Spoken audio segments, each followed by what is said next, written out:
기도드리겠습니다. 아담이 다시 아내와 동침하며 그가 아들을 낳아 그 이름을 셋이라 하였으니 이는 하나님이 내게 가인의 죽인 아벨 대신에 다른 씨를 주셨다 하며 셋도 아들을 낳고 그 이름을 에노스라 하였으며 그때의 사람들이 비로소 우리 함께 있겠습니다. 여호와의 이름을 불렀더라. 아멘. 기도드리십시다.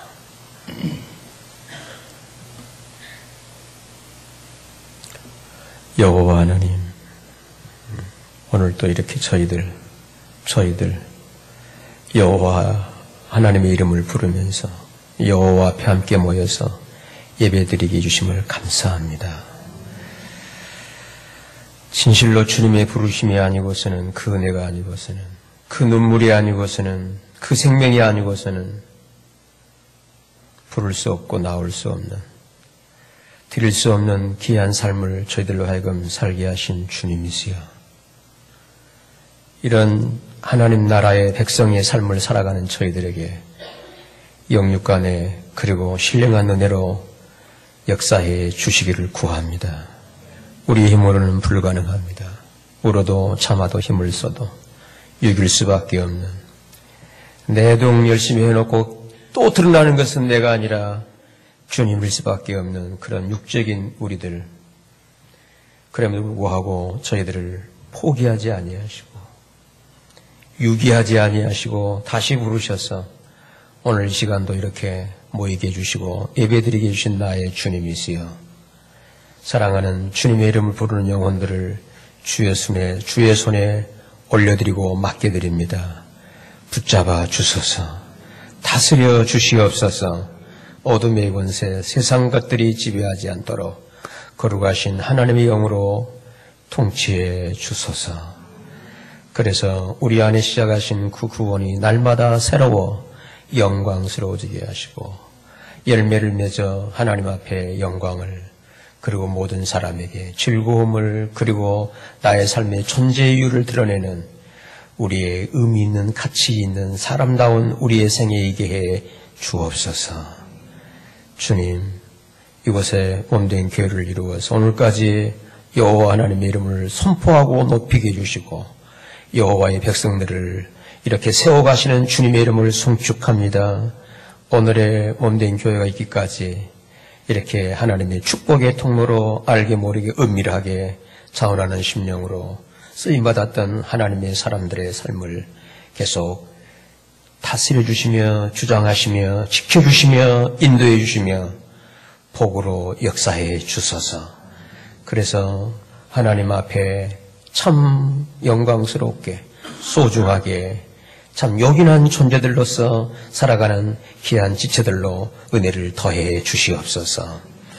이 시간도 주님 앞에 주님을 사랑하면서 또 예배다운 예배를 위해서 이렇게 알게 모르게 축복의 통로로 손길로 주신 축복을 함께 나누고 있는 귀한 지체들 주님이 기억하시고 모든 삶에 넉넉함을 주셔서 결코 꾸어질지언정 꾸임받지 않는 이렇게 남에게 도움을 베푸는 궁일의 사람들로 살아갈 수 있도록 주님 그 삶을 다스리시며 사용하시며 역사해 주옵소서. 이 시간도 부족한 종 주의 말씀을 전하려고 합니다. 여러 가지 많이 부족합니다. 성령 하나님 주장하시는 가운데, 그리고 오늘 본문을 오랜 동안 강의한 관계로 기대치가 떨어질 수 있사옵나니 하나님, 그러나 오늘 다시 본문을 가지고 대응케 하신 그 뜻을 온전히 이루어 주옵소서. 성령 하나님 역사하심을 기대하고 의지합니다. 우리의 주님만이 드러나게 해 주소서. 우리의 구주와 주님 되시는 예수 그리스도의 이름으로 감사하며 기도드립니다. 아멘.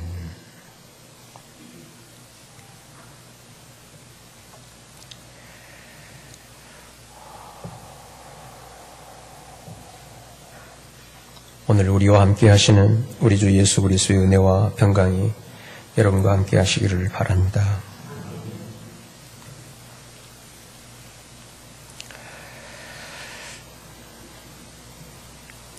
오늘 예수 믿는 우리의 신앙생활을 위해서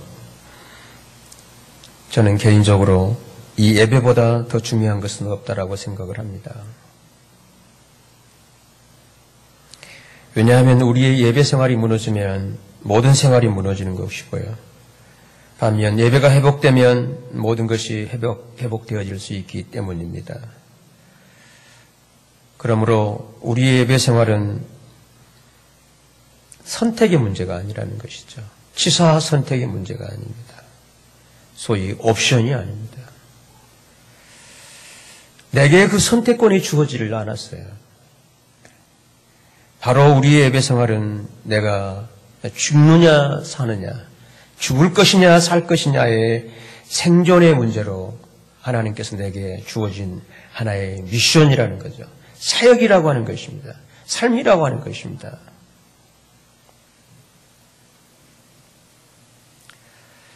우리 인류 최초의 살인사건도 바로 이 실패한 예배 때문에 일어났던 것이죠. 다른 사건이 아닙니다. 실패한 이 예배 사건. 여기서부터 인류 최초의 살인사건이 일어났던 것입니다. 반면 타락한 인간을 위한 하나님의 구원도 다른 것으로가 아니라 이 예배의 회복으로부터, 회복된 예배로부터 하나님의 구원 사역은 전개되었던 것입니다. 그러므로 우리의 신앙생활은 이 예배의 성공을 위한, 예배다운 예배를 위한 이 예배의 전쟁, 영적 전쟁, 예배의 영적 전쟁이라고 할 수 있을 것입니다. 이렇기 때문에 우리 주님은 우리 모든 사람이 예배의 어떤 관망자나 구경꾼이나 관찰자가 아닌 참된 예배자가 되기를 소망하고 계십니다. 오늘 이런 의미에서 하나님께서는 예수를 믿게 하시는 것도 예배자를 위해서입니다. 성교의 사역의 본질도 예배자로 세워가기 위해서인 것입니다.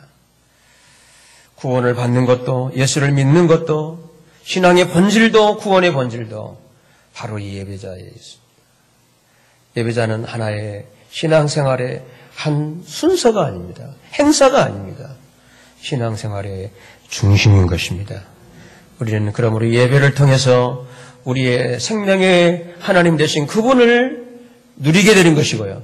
그분의 뜻을 알게 되는 것이고, 이 예배를 통해서 우리는 또한 그분의 인도를 받으며, 그리고 이 예배를 통해서 그리고 앞으로의 길도 이끌림을 받게 되는 것입니다.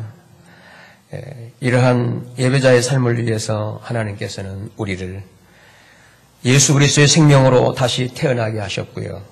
그리고 다른 쓰인 이 세세 후예로 살게 하시는 것입니다. 하나님께서는 비록 이 셋을 저주의 삶을 살아가는 아담 부부와 최초의 살인자의 집안에서 태어나게 하셨지만, 그런 환경에서 무너진 이 예배 회복의 출발자가 되게 하시고 결국에는 예수 그리스도의 시조가 되도록 하나님은 역사하셨던 것입니다. 예배를 통해서였습니다. 그 예배의 최초의 회복자가 바로 셋이었다고 하는 것입니다. 가장 열악한, 그리고 불행스러운, 절망스러운 어둠의 여건에서, 환경에서, 가정에서 태어난 그를 통하여 하나님이 그토록 열망하신 예배의 회복을 이루시게 된 것입니다. 그리고 그 예배의 후손들로서, 소위 셋의 혈통으로부터 계속 이어지는, 거기에서 태어나신 예수 그리스도로 말미암아 오늘 모든 인류를 하나님은 구원해 가시기를 원하시는 것입니다. 따라서 내가 예수를 믿고 구원되었다면 반드시 거기에 대한 첫 번째의 반응은 예배에 있습니다. 내가 부르는 하나님이, 내가 예배하는 하나님이 예전과 다른 것이죠. 막연한 추상적인 어떤 종교적인 어떤 절대자라고 하는 그런 미지의 신이 아니라 부인할 수 없는, 어느 누구도 내가 그 어떤 경우에도 주변에 누가 뭐라 해도 부인할 수 없는 나의 하나님 아버지로서 그 하나님을 나의 아버지라고 부르게 되는 것입니다. 이것은 마치 내가 이 땅에 태어나는 게 신비이듯 이런 예배자로 살고 있는 것은 신비일 수밖에 없는 것입니다. 이런 은혜들을 오늘 이 시간도 확인하시고 더 풍성히 새롭게 누리는 복된 시간 되시기를 주님의 이름으로 축복합니다. 저는 또는 어느 누구도 그걸 인간의 의지적으로 어떻게 해결할 수는 없습니다. 단 내 안에 이루어진 그리고 역사 속에 이루신 그 일들을 제가 소개하면서 그 속에도 저의 견해가 아니라 기록된 성경 말씀을 통해 소개하면서 하나님이 이런 분이라고 이렇게 종이 증거하는 소개하는 말씀을 들으시면서 나를 향하신 그 은혜를 깨닫고 올바른 예배자로 세움받게 되시기를 바랍니다. 이런 하나님께서 오늘의 셋으로 존재하고 있는 우리에게 하나님은 이렇게 말씀을 하세요. 우리 구약성경 이사야서를 좀 확인해 보시겠습니다. 이사야 43장입니다. 너희는 이전 일을 기억하지 말며 옛적 일을 생각하지 말라. 우리가 하나님을 인격적으로 만나기 전까지는 사람은 과거지향적입니다. 그것은 미래를 모르기 때문이죠. 그래서 늘 과거의 추억 속에서, 과거의 상처 속에서, 과거의 아픔 속에서, 새세기도 과거의 이 아픈 상처가 아주 덕지덕지 묻어있던 인물이 최초의 예배자 셋입니다. 그러나 하나님께서 말씀하십니다. 그 상처가 어떻든지 간에, 과거가 어떻든지 간에 이전 일을 기억하지 말라. 옛적 일을 생각하지 말라. 왜 그럴까요? 19절입니다. 보라 내가 무슨 일을 행하신다고요? 새 일을. 예, 성경에서 말하는 새롭다는 것은 지금 있는 것을 이렇게 날로 이렇게 그런 새로움이 아닙니다. 예, 양적으로 규모적으로 새로움이 아닙니다. 또 외형적으로 형태적으로 새로움이 아닙니다. 질적으로의 새로움인 것입니다. 하나님은 우리를 그런 의미에서 새 사람으로 지으셨고요. 그리고 이 새 사람에게 또한 새로운 일을 행하시는 하나님이십니다. 하나님 안에서는 그러므로 늘 새로움인 것이죠. 겉사람은 후패하지만 날로 속사람은 어떻게 해요? 새롭다 하는 것처럼 이런 새로운 은혜들을 삶을 살아가면서 누린다면 삶의 순간순간이 기대되어질 것이고 그리고 행복하리라고 믿습니다. 이런 기대치가 없으니까 그게 그거지. 해야 하면 뭐가 새 것이 있겠어. 그 설교지. 이건 하나님을 제한하는 일입니다. 물론 그럴 가능성이 많습니다. 저는 그렇게 특별한 인물이 아니기 때문에. 그러나 하나님은 제 아무리 평범한 존재일지라도 하나님께서 행하시면 새로운 일이 될 줄로 믿습니다. 내가 새 일을 행하리니. 할렐루야. 오늘 우리에게 너 새로운 일을 해봐. 새로운 예배 한번 드려봐. 이 하나님의 새롭게 창조하시는 이 사건, 이 실제에 대한 부재 때문에 우리는 자꾸 인위적으로 어떤 이벤트로, 형식으로, 분위기로, 새로운 게 없어? 그 정도로 우리 인간은 목마를 수밖에 없는 목마름의 존재라는 것이죠. 이 본질의 새로움, 이 하나님의 새로움을 알기 전까지는 인간들은 끊임없이 계속해서 어디 새로운 거 새거 성경은 말씀하십니다. 해 아래는 새 것이 없더라고요. 아멘. 해 위에는 주님 안에는 날마다 새로움이 있습니다. 아멘 하는 분들에게 더 새로울 줄로 믿습니다. 할렐루야. 할렐루야. 새로움이 있습니다. 새로움이 있습니다. 그래서 제일 주님 안에 살아가는 사람들의 비극은 뭐냐면 기대치가 없는 거죠. 냉소적이죠. 다 그러는 거죠. 이게 오늘의 우리 조국교회의 아주 심각한 아니 먹구름처럼 끼어있는 부정적 사고의 현실입니다.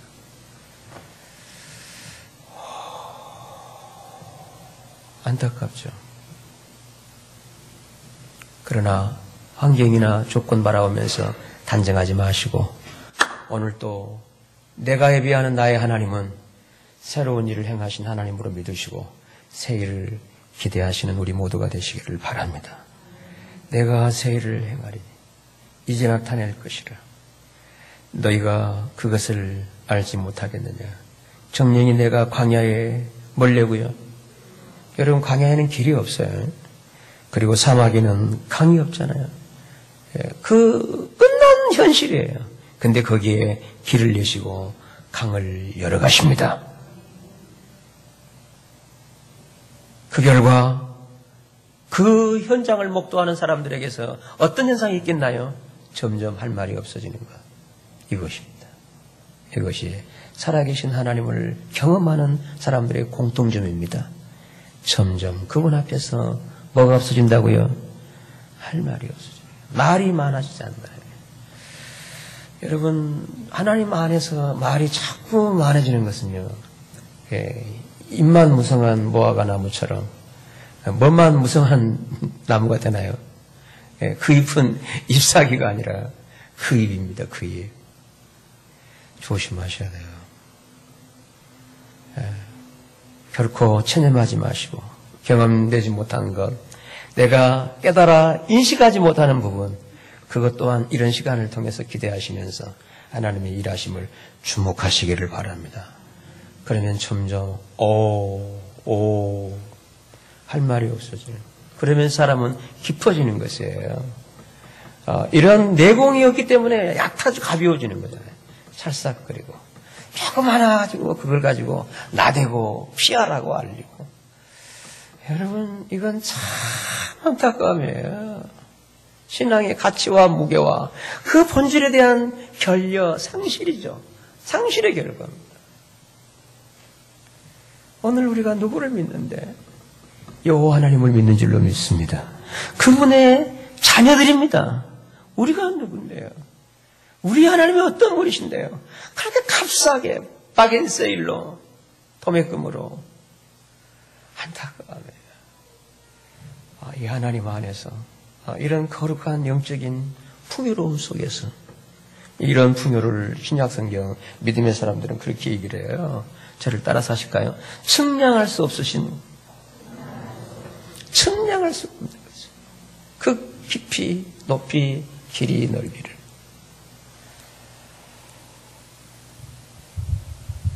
그러므로 이런 하나님 믿는 사람들은 어떤 경우에도 단정하거나 절망치 않는답니다.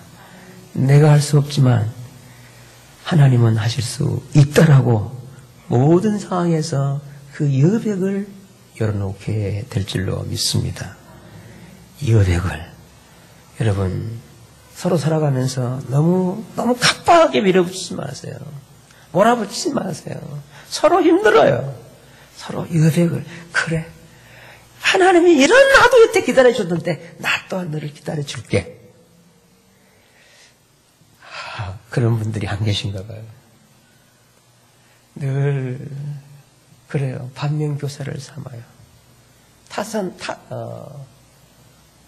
타산지석? 그런 말 있죠? 맞나요? 뭐가 내게 도움이 될지 모르는 거예요. 그 본 뜻이 타산지석이라는 걸 알고 있는데요. 오랜만에 변해보니까 사자성어도 잊었네요. 광야의 길을 내시고 사마의 강을 내시고. 이런 광야의 길이 날 줄, 이런 사마의 강물이 흐를 걸 누가 알았겠어요? 그래서 생각이 깊었던 옛 선열들은 세용지마라고 얘기를 하고 있잖아요. 인생을 그렇게 가볍게, 단세포적으로, 너무나 눈에 보이는 것만, 너무 현대인들이 거기에 너무 시달림을 당하는 거기에서, 그리고 밤잠을 설치고, 막까지 스트레스 속에서, 어찌할 바를 모르는 거야. 우리 하나님 믿는 성도들로서 이 시대를 본받지 말고, 하나님을 깊이 바라보고 주목하시면서 하나님의 일하심 속에 그 은혜 속에 살아가는 우리의 평생 여생이 되시기를 주님의 이름으로 축복합니다. 하나님이 여기까지 인도하셨잖아요.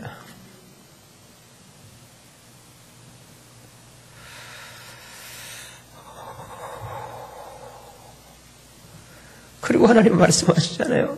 너는 네 것이 아니라 내 것이여. 새 것이라.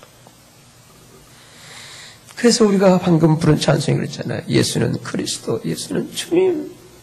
아멘. 나의 메시아만이 아니에요. 나의 속죄함만을 위한 메시아가 아니라, 그리고 구원받은 내 인생의 책임자가 주 예수 그리스도이십니다. 내 인생의 책임자가. 누가 내 인생을 책임져요? 누가 인생을 책임져요?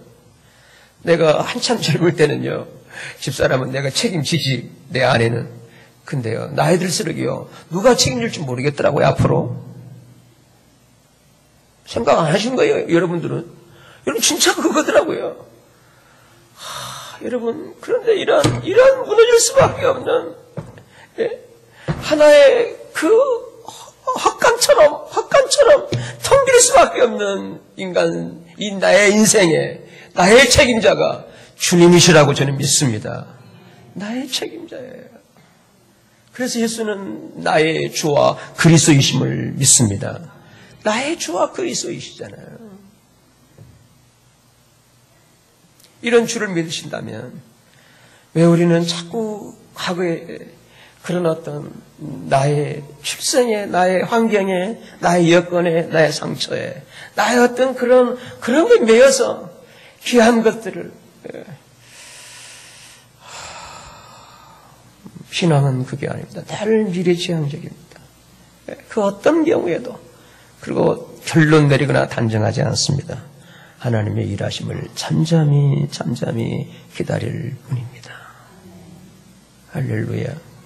여기에서 하나님을 제한해버린 이유가 뭐냐면 기다리지 못하는 우리의 자아근성 때문에 그렇습니다. 자아근성 때문에. 내가 지금 이러면 안 되는데 뭐 때문에? 나는 왜 그러면 안 되나요? 안 생각하는 게 나 때문에 그래요. 나 때문에. 나의 체면이 있지, 나의 유신이 있지, 내가 있지. 내가 없으면 되는 거 아니에요. 아멘. 내가 아니라 나 대신 주님이면 되지 않아요. 이미 소유권이 내게서 주님께로 옮겨진 나라 한다면 왜 내 삶에 그렇게 연민에 깊어지지 않아요? 그러지 마시고요. 오늘 일부 예배를 마치고 반가운 분을 만나드려서 식당에서 봉사하는 한 분을, 그분은 제가 오랜 동안 개인적으로 기도했던 분이, 해오고 있는 분인데요. 젊은 분인데 아주 젊은 분으로서 너무 어둡게 사시는 거예요. 40 넘었을까요? 얼굴에 화장기도 없고 웃는 걸 본 적이 없어요. 늘 오늘 날씨처럼 어떻게? 죄송합니다. 잠이 안 웃어봐. 네 웃음을 잃어버린 거예요. 근데 오늘 제가 한 몇 개월 만에 만난 것 같아요. 봉사를 식당에서 탁자를 닦으면서 보니까 같아요. 그런데 너무나 오래 왔기 때문에 모습이 너무 밝아졌어요. 가까이 보니까 자매인이라요.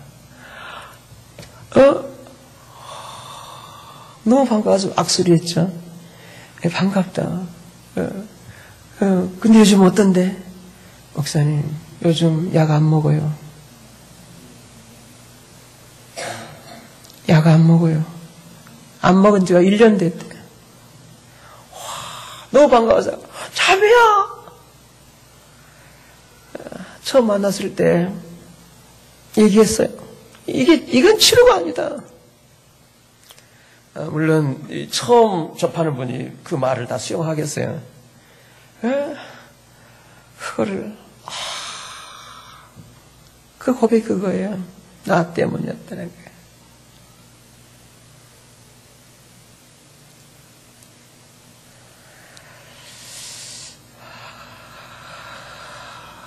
무사람의 시선을 받아왔던 자기, 또 여러 누구와 비교해도 뒤처지지 않는 자기, 난데. 근데 그런 내가 계속 인정받고 이렇게 할 수 있는 그런 사회인가요? 그게 어느 순간에 소외 대상으로 전락을 합니다. 예전처럼 사람들이 자기를 주목하지도 않습니다. 그저 건성으로 볼 뿐이지. 거기에서 어두워져 버린 것이죠. 그리고 교회를 나왔어요. 그리고 이분이 예수 그리스도를 인격적으로 만나면서 아하, 그 죽음이 바로 나였구나. 아멘. 짧은 시간의 고백이었어요. 제가 다짐시켰어요. 맞다, 그거예요. 오늘 그 인류학자나 이런 그 소위 치료하는 의사, 과학자들도 그 원인을 딱 한마디로 그렇게 얘기합니다. 이건 아주 이 시대에 듣기 쉽지 않은 그런 결론이었어요. 전문 용어로 써서 미안해요. 나리시시즘이라는 거예요. 쉬운 말로는 자기애입니다. 자기애. 사랑하는 성도 여러분, 주님을 만나기 전까지 자기의 나로부터 벗어나기는 어렵습니다. 진정한 나의 주를 만날 때 나는 비로소 상대의 존재가 되어버리는 것입니다. 상대성이 되어버리는 거예요. 주님 앞에서의 나예요. 주님 앞에서의 나예요. 주님을 만나면서, 주님을 보면서, 주님 앞에 초라해지는 나, 내놓을 게 없는 나, 있다면 주님 안에서 그분이 만들어가는 나, 새로운 나, 그 나는 나의 바탕을 둔 게 아니라 나의 주님에게 뿌리를 둔 나입니다. 새로운 피조물이죠. 진정으로 자기를 사랑, 집착 속에서의 사랑이 아니라, 소위 집착 속에서의 애착이 아니라 자기를 내려놓은 상태에서 자유 속에서의 자기 사랑. 할렐루야. 여기는 자학이 있을 수가 없어요. 자기 학대가 있을 수가 없어요. 자기 연민 있을 수가 없어요.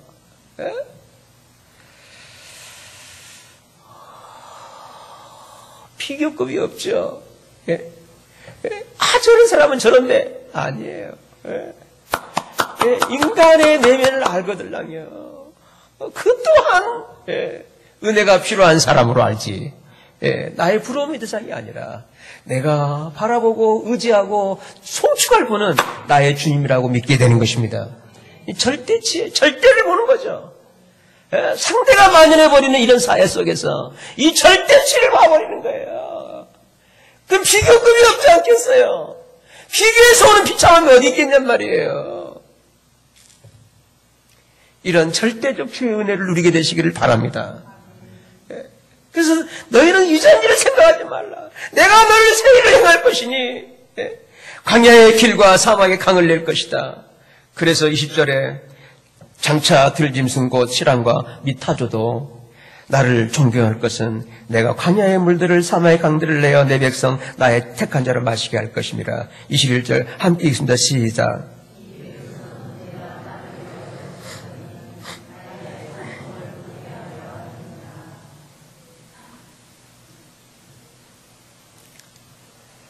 이 백성은 내가 나를 위해 지었나니 나의 찬송을 부르게 하려 함이니라. 아멘. 저를 한번 따라해 주십시오. 나의 찬송. 그러므로 우리가 하나님 섬기는 것은요, 그분 앞에 찬송하는 것이지 애걸하는 게 아닙니다. 빌고 비난이, 이 비는 행위가 없는 거예요. 우리에게는 없어요. 여러분, 기도도 빈다고 생각하는 게 참 오늘 우리 조국교회 기도의 문제입니다. 여러분. 비는 게 아니에요. 비는 게 아니라 주신 것을 발견하고 감사하는 것입니다. 아멘. 그게 예배예요. 할렐루야. 아멘. 그럼 나의 찬송이에요. 왜냐하면 하나님께서는 이미 우리에게 먹을 거, 입을 거, 쓸 거 필요한 것을 이미 다, 그리고 내게 필요한 구원에 필요한 모든 것들을 다 주셨기 때문입니다. 할렐루야. 이거예요. 이게 아니라면 거래게요. 거래. 나 나왔다 주일날. 그러면 일주일 동안 오케이. 그게 아니에요. 여러분, 그게 아니에요. 한날 잘 지켜가지고 일주일 동안 덤으로 잘 살겠다는 건 이건 신보가 안 좋은 거죠. 거래를 잘못하고 있는 거죠. 거래가 아닙니다, 여러분. 오늘 나온 것은 뭔가요? 나의 하나님 은혜를 감사해서 또 더 누리기 위해서 아멘. 그러므로 오늘 우리의 신앙의 중심은 저를 따라합시다. 은혜. 은혜 아니고서는 할 말이 없습니다. 은혜 아니고서는 내 삶을 정의 규정 내릴 것 아무것도 없습니다. 뭘로? 내가 기도를 많이 해서 내가 뭐 많이 아닙니다. 바울 같은 위대한 인물도 그런 고백이잖아요. 오직 나의 나된 것은 주의 은혜라. 주의 은혜라. 오직 나 같은. 바울이 얼마나 상대적으로 훌륭했는데요. 근데 주님 앞에서 자기를 받잖아요. 만삭되지 못해 난 이 팔불출 인간, 이런 나를, 이런 내가 나된 것, 주님의 은혜입니다. 그 은혜는 주어진 은혜가 아니라 주신 것을 은혜라는 것입니다. 아멘. 주신 게 은혜예요. 주신 것이에요. 그래서 율법은 모세로 주어졌지만 은혜는 예수 그리스도로 말미암아 주어진 것입니다. 할렐루야. 그러므로 주 예수 그리스도를 바로 믿고 알게 되면요, 날마다 그 은혜 속에서 새로워질 줄로 믿습니다. 그게 나의 찬송이라는 거예요. 나의 찬송, 이 은혜를 알고 하나님 감사해요. 그래서 우리 믿음의 하나님의 사람들은 항상 기뻐할 수 있는 존재들입니다. 범사에 감사할 수 있는 사람들입니다. 아멘. 그거잖아요. 그거예요. 나의 찬송을 부르게 하라는 거예요. 찬송이라는 게 뭐겠어요? 이게 애가가 아니잖아요. 슬픈 노래가 아니라 어떤 신세 타령이 아니라 소위 그 타령, 한 부리의 우리의 옛 노래가 아니잖아요. 찬송이잖아요. 하나님은 행하셨습니다. 하나님은 놀랍습니다. 이건 무슨 말로 답변할 수가 없는 거죠.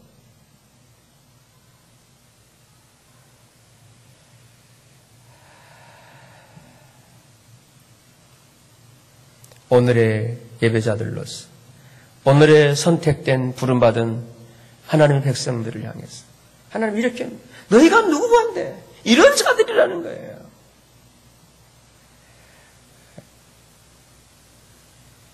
그리고 신약성경 베드로전서 2장에서는 이렇게 말씀하십니다. 베드로전서 2장 9절입니다. 그러나 여러분은 다릅니다. 여러분은 하나님께서 손수 택하신 뭐라고요?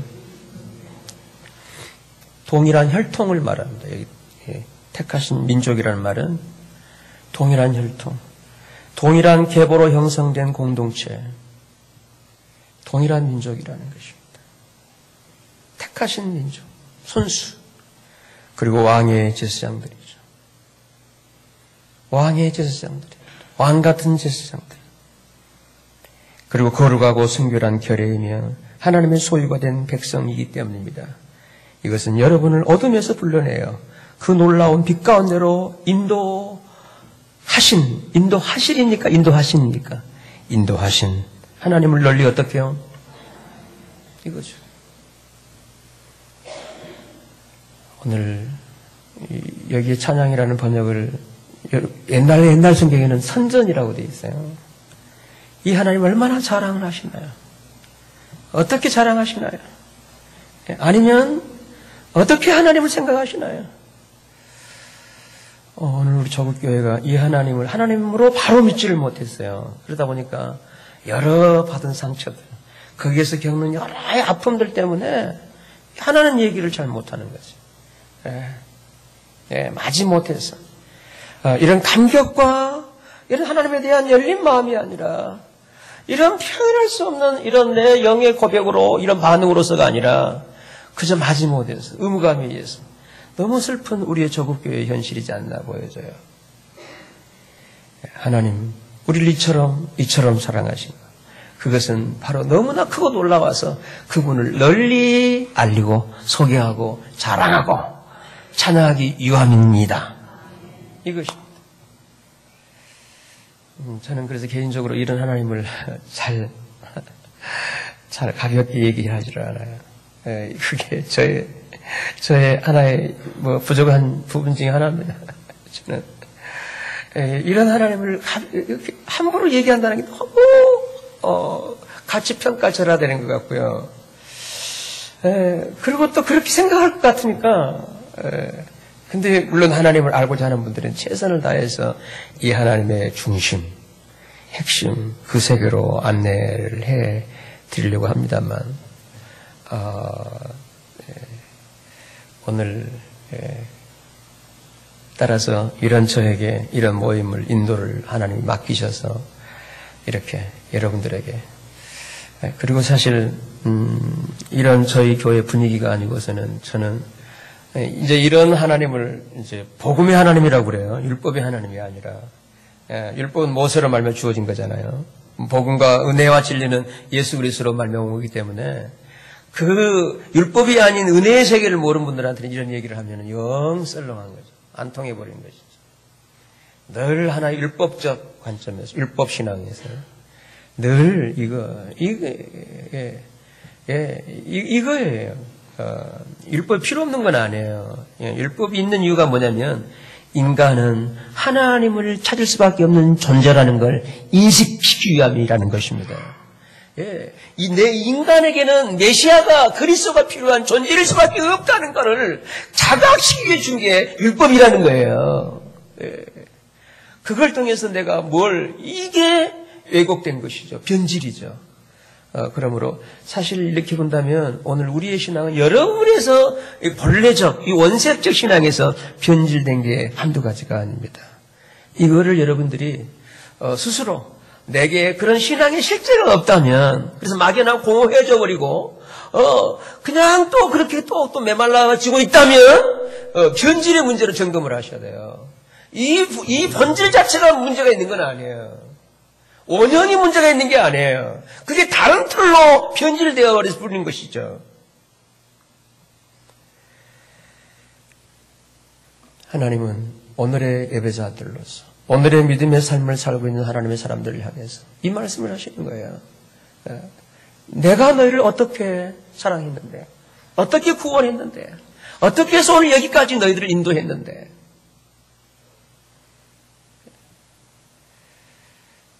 예배자의 소중함을 일깨워 주시기를 원하십니다.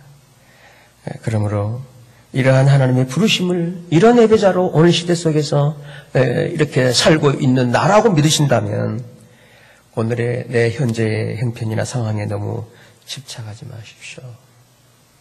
왜냐하면 오늘의 모든 것은 나를 향하신 그 지고지순한 뜻을 이루어 가시는 하나의 과정이지 결과가 아직 아니기 때문인 것입니다. 아멘. 이건 꼭 아멘해 주시기 바랍니다. 소리 안 나도 괜찮아요. 속으로라도. 반드시 그 결과가 바로 아직은 아니에요. 그 결과를 반드시 이루어내실 신실하신 우리의 여호와 하나님이십니다. 그러므로 지금의 과정 속에서 일비하지 마시라는 거예요. 때로는 오늘의 울음이 내일에는 향연할 수 없는 파한대소의 밝은 이슬로 나를 세워가시기도 하고요. 그리고 오늘의 미소가 내일은 눈물이 될 수 있는 거고요.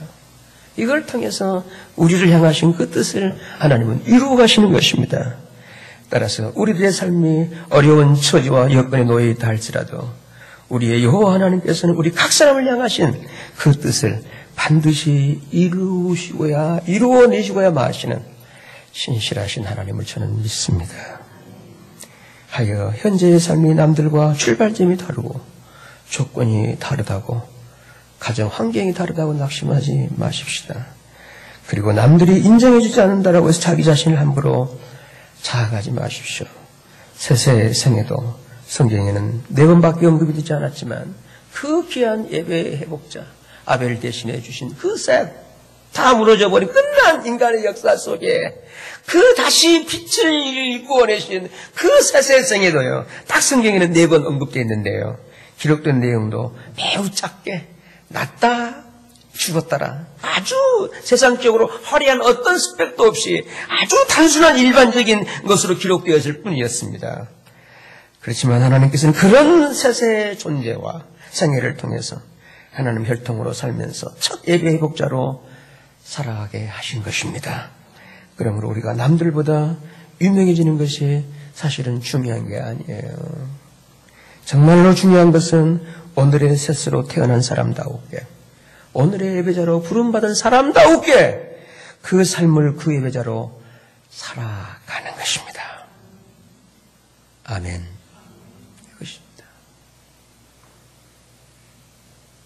환경이 어떻다 할지라도, 처지가 어떻다 할지라도 주어진 그대로, 그리고 어쩌면 내가 공동체 예배가 오늘이 마지막일지 모르지만 최후의 마지막 그 순간이라도 내가 나의 주님의 이름을 부르면서 생애를 마감하리라, 이런 부름, 이런 인식이 하나님 백성된 우리가 가져야 할 가장 중요한 인식인 줄로 믿습니다.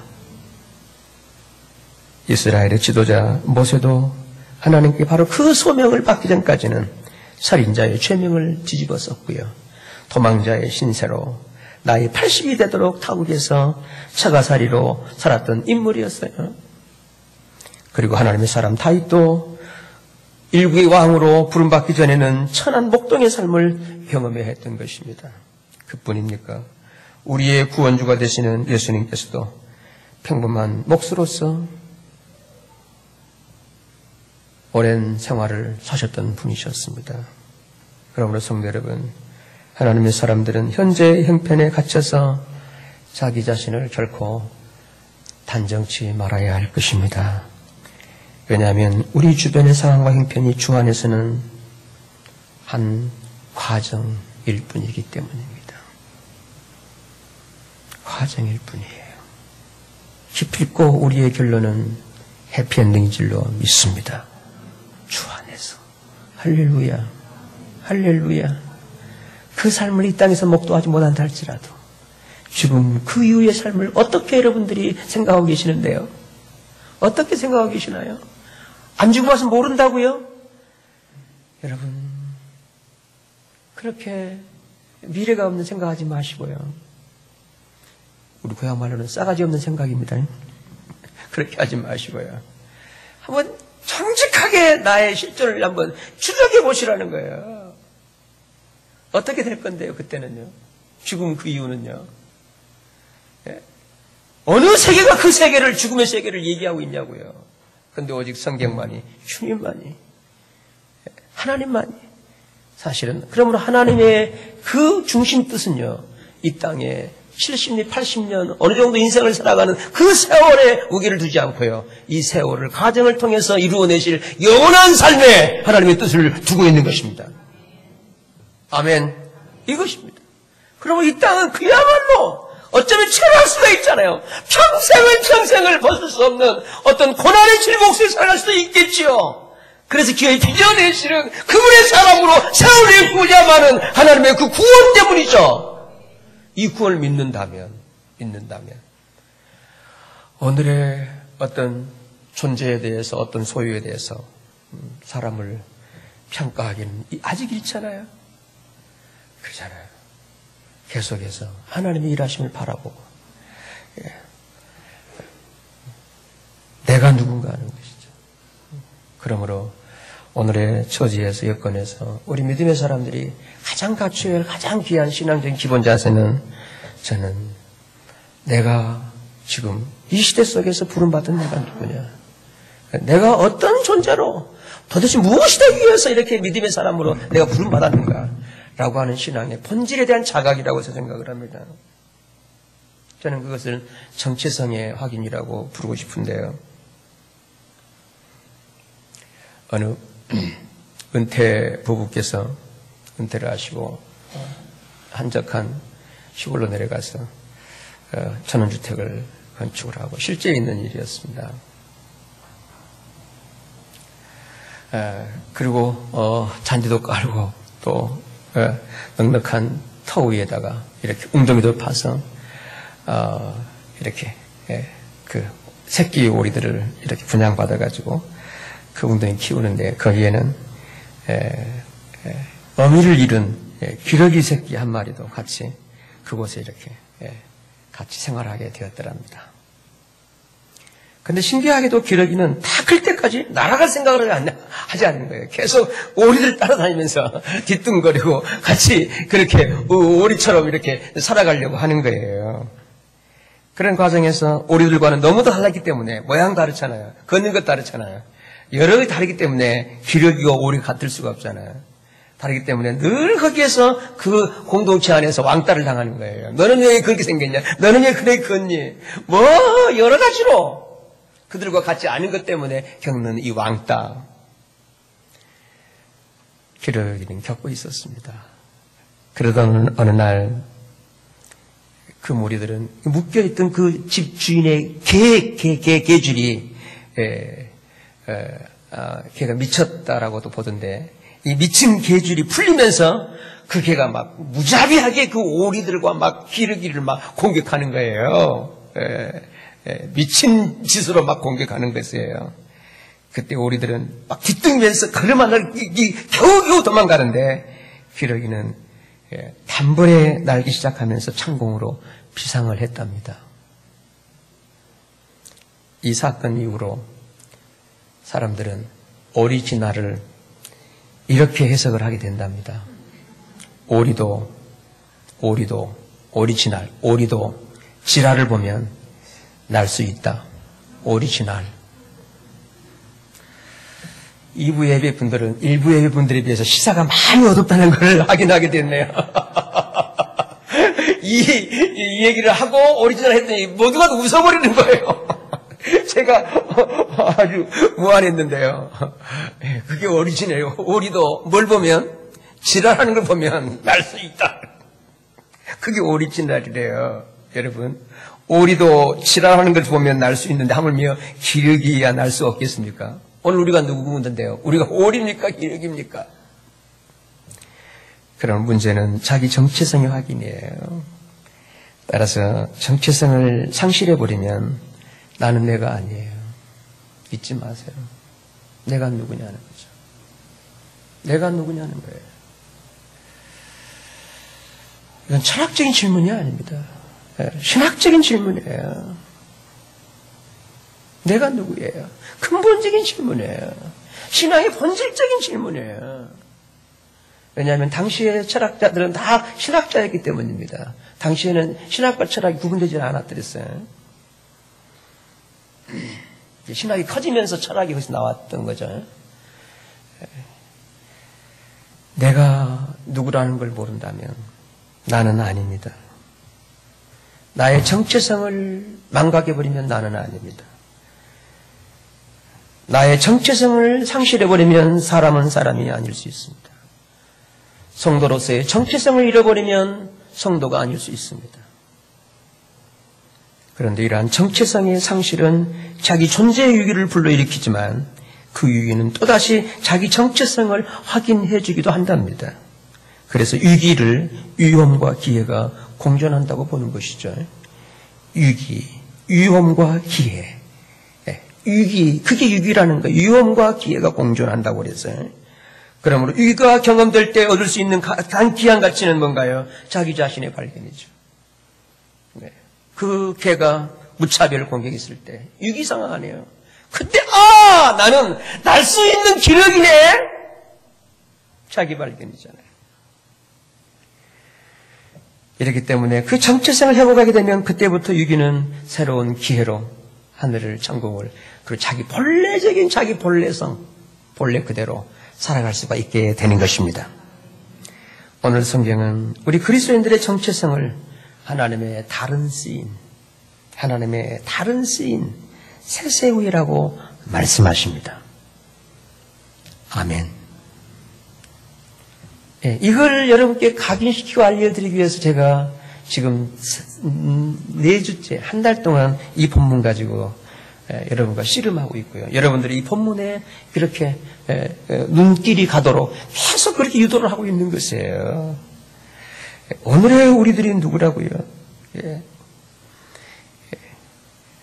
하나님의 다른 쓰인 세세우이라는 것이죠.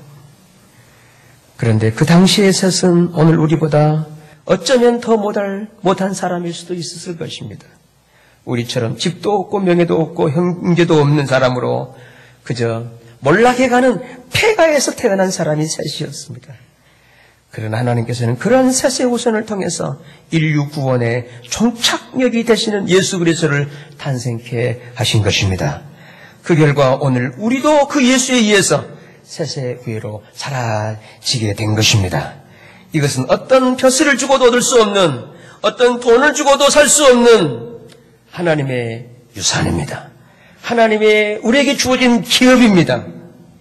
그래서 가장 귀한 유산은 집도 땅도 돈도 아닌 하나님의 신앙 혈통으로 이어지는 것이라고 저는 믿습니다. 그 셋의 혈통으로 연결을 위해서 하나님은 우리를 여기까지 오게 하신 것입니다. 그리고 오늘의 이 말씀을 듣게 하심으로 우리의 정체성을 또 확인시켜 주시고자 하시는 것입니다. 그렇다면 다시 한번 오늘 본문을 주목해 보실까요? 창세기 4장 25절입니다.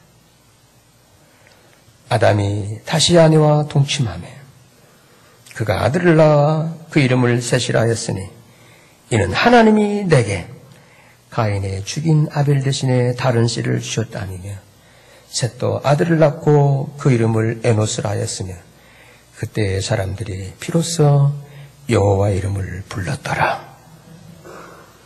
성도 여러분, 이 말씀을 아멘으로 받으시겠습니까? 그렇다면 오늘 여러분께서는 이미 그 하나님의 은혜로 선택되어진 오늘의 셋이라고 믿습니다. 이 셋을 향한 우리 하나님 아버지의 간절한 기대는 어떤 다른 것이 아닙니다. 너를 통해서 저 가인에게 보복을 하고 저 가인이 이루어낸 문명보다 훨씬 더 큰 성을 짓고 어떻게 더 해서 이런 기대치가 아닙니다. 이런 셋의 후예들에게 하나님이 기대하신 것은 우리 유일한 것 한 가지입니다. 저를 따라 하시죠. 예배입니다. 예배입니다. 오직 예배입니다. 오직 예배. 다른 게 아닙니다. 예배를 소홀히 하면서 세상살이에서 좀 더 잘 나가겠다라고 셋의 후예가 살아야 할 삶이 아니에요. 그 어떤 것이 아닙니다. 뭘 더 많이 하기 위해서 예배에 소홀히 하면서 저는 여러분께 말씀드리잖아요. 교회 봉사하기 위해서 예배를 소홀히 하는 거. 여러분 그건 바람직한 게 아니에요. 예배부터 드리고 예배부터 성공하시고 승리하시고 그 다음 삶을 살게 되시길 바랍니다. 예배는 그냥 해치우는 거죠. 나머지가 여러분 이게 우리가 예배 가치를 놓쳐버리고 있는 이유 중에 원인 중에 하나가 아니겠는가 그렇게 보는 거예요. 여러분 우리가 이곳에 모인 것은 봉사자들로 온 게 아니에요. 예배자로 왔습니다. 아멘. 동의하시죠? 예배자로 왔잖아요. 그대로 이곳에 와서 그냥 괜히 예배를 소홀히 하면서 하려고 하지 마시고 예배를 드리고 예배에서 나를 향하신 부름이 있을 때 거기에 순종하시기를 바랍니다. 그걸 헌신이라 하는 거예요. 그럴 때 그 헌신을 하나님은 예배로 받으시는 것입니다. 이 예배를 소위 산제사로 받으시는 거예요. 그렇다면 말씀을 이제 서서히 마무리 지어 가볼게요. 이런 예배다운 예배를 드리기 위해서 어떻게 할 것인가?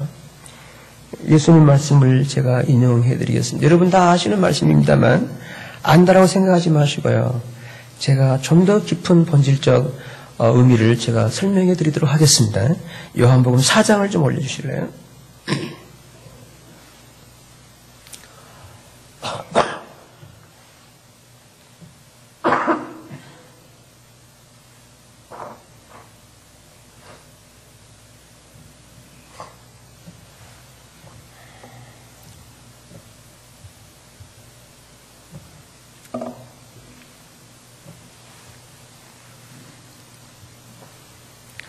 요한복음 4장 23절입니다. 아버지께 참으로 예배하는 자들은 뭘로 예배하라고요? 신령과 진정으로. 예배의 핵심은 여기 신령과 진정입니다. 이게 빠지면 그건 구약적 예배죠. 율법적 예배입니다. 이런 예배는 제 아무리 사마리아 여인처럼 또 목마른 거예요. 이런 예배를 가지고 어디에서 드리는 게 낫다. 어떤 목사 밑에 들으면 이거 다 무가치한 거 헛된 것들이에요. 다 헛된 것들이에요. 이건 아주 사람의 잘못된 자기 욕구에 지나지 않습니다. 사마리아 여인이 그랬잖아요. 우리는 조상들은 저 산인데 당신들이 이 산인데 어디에서 예배해야 합니까? 뭐 그랬잖아요.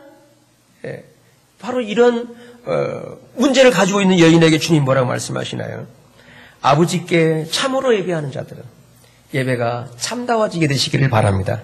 참의 예배, 참으로 예배하는 사람들은 뭘로 예배한다고요? 신령과 진정으로. 참으로 예배하는 사람들은 뭐 이것저것 그냥 뭐 전통에 따라서 뭐 이렇게 뭐 습관에 따라서 뭐 할 수 있겠죠. 그런데 진정으로 예배하는 사람들은 오직 신령과 진정입니다. 신령과 진정입니다. 근데 그렇게 신령과 진정으로 예배하는 게 뭐라고요? 곧 이때라는 거죠. 이때라. 저를 따라 이때라. 이때입니다.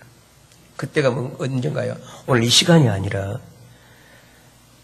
사마리아 여인이 예수 그리스도를 만난 그때입니다. 그리고 그 장소는 우물가입니다. 시간은 종호입니다. 그러면 그 사마리아 여인은 예수를 누구로 만나나요? 예수를 그리스도로 만납니다. 여인이 대답했잖아요. 그렇다면 우리 조상들이 약속하신 그가 오시면 알려줄 것입니다. 그때 주님이 그 여인에게 최초로 당신 자신을 그대로 드러내십니다. 나타내십니다. 당신 자신을 계시하십니다. 이렇게 내가 그로다. 아멘. 이 여인에게 다른 뭐 탁월한 제사장들에게 뭐 선지자들에게가 아닙니다. 바로 이 여인에게 모두가 다 외면하고 있었던 여인이라고 그래요. 일반적으로 그렇게 해석을 합니다. 그런 여인에게 남편을 다스리다도 부족한 여인에게 그렇게 얘기들을 해요. 그런 여인에게 당신 자신을 최초로 내가 크다. 에고임이 내가 크다. 그거예요. 그러니까 신령과 진정으로 예배할 때가 언제 합니까? 예수 그리스도를 만난 그때입니다. 예수 그리스도를 알아본 그때예요. 그거예요. 그것만입니다. 그것만입니다. 그러므로 여러분의 삶 속에서 예수가 나의 그리스도라는 걸 만난 적이 없다면 이때가 없는 것이죠. 신령과 진정 예배 때가 없는 것이죠. 신령과 진정 예배 때가 아직 안 이루어진 거죠. 이때라 하시면서 주님이 이렇게 말씀하십니다. 아버지께서는 어떻게 해요? 이렇게 자기에게 예배한 들 이렇게 오늘 본문의 핵심은 이거예요. 신령과 진정인데 신령과 진정의 핵심은 뭔가요? 이렇게 그리고 이때 이겁니다. 이때라 이렇게 두 가지입니다. 이때라. 아멘. 어쩌면 지금 예수를 나의 그리스도로 소개받고 있는 이 시간이 신령과 진정의 예배가 될 줄을 믿습니다. 그리고 이렇게 자기에게 이렇게 자기의 문제를 내어놓고 주님의 그 메시아 되심을 받아들이는 이겁니다. 자기의 신앙의 근본 문제가 해결되어 버리는 거죠. 자기의 당면 문제가 해결되어 버린 거잖아요. 이거는 그렇게 오랜 동안 기다린 나의 메시아, 나의 그분이 당신이라고 물동이를 내버려두고 와 보라, 내가 메시아를 만났다. 사마리아 성에 퍼진 복음의 기쁜 소식이었습니다. 예루살렘도 아닌 역설이잖아요. 이렇게 자기에게 예배하는 자리입니다. 이렇게. 이게 신령과 진정이라는 거예요. 아직까지 이해가 덜 되신다면 24절 말씀을 함께 읽습니다. 시작.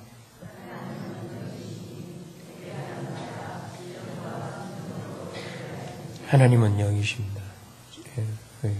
보이는 형태. 우리가 생각하는 그런 분이 아니에요. 사람이 생각하는 게 아니에요. 영이십니다. 영이십니다. 영. 그래서 예배하는 자는 뭘로요? 신령과 진정으로. 여기 신령이라는 말은 직역해드리자면 성령, 퓨누마, 성령입니다. 성령. 진정이라는 뜻은 알레데이아라고 그럽니다.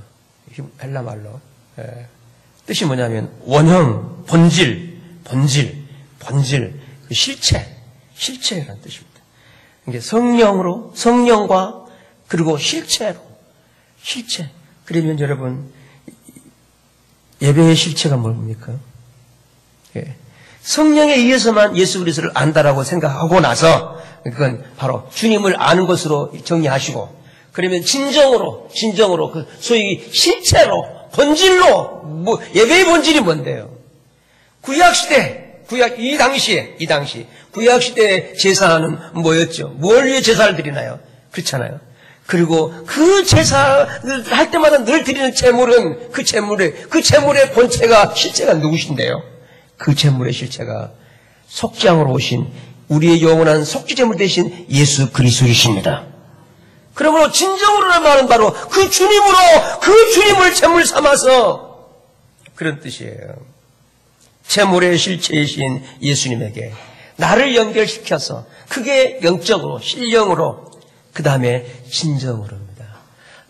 내게 있는 무엇으로가 아니라 바로 그 영적인, 그 영이신 주님에 의해서, 주님 메시아이신 그분을 알고, 그 다음에 실체, 진정으로, 그게 진정이에요. 진정. 오늘 우리가 하나님께 나올 때, 그죠? 구약적으로 한다면 제물이 없이 어떻게 나오나요? 그것도 특정한 날이 필요하잖아요. 안식일, 그 다음에 제삿날, 그렇잖아요. 특정한 날만 나올 수 있잖아요. 근데 우리는 이렇게 언제라도 나올 수 있잖아요. 무엇 때문이죠? 바로 이 제사의 실체이신 예수 그리스도 때문인 것입니다. 예수 그리스도를 나의 주님으로, 나의 메시아로 믿고 있는 사람은 언제라도, 누구라도, 어떤 의미라도 아버지께 당당히 담대히 나와 하나님을 섬길 수 있게 되는 것입니다. 그게 진정으로입니다. 오직 주님으로, 신령과 진정으로, 오늘 여러분의 신앙생활이 이렇게 늘 신령과 진정으로 예배하는 예배자로 평생 아름답게 복되게 살아가는 은혜가 있게 되시기를 주님의 이름으로 축복합니다. 기도하시죠.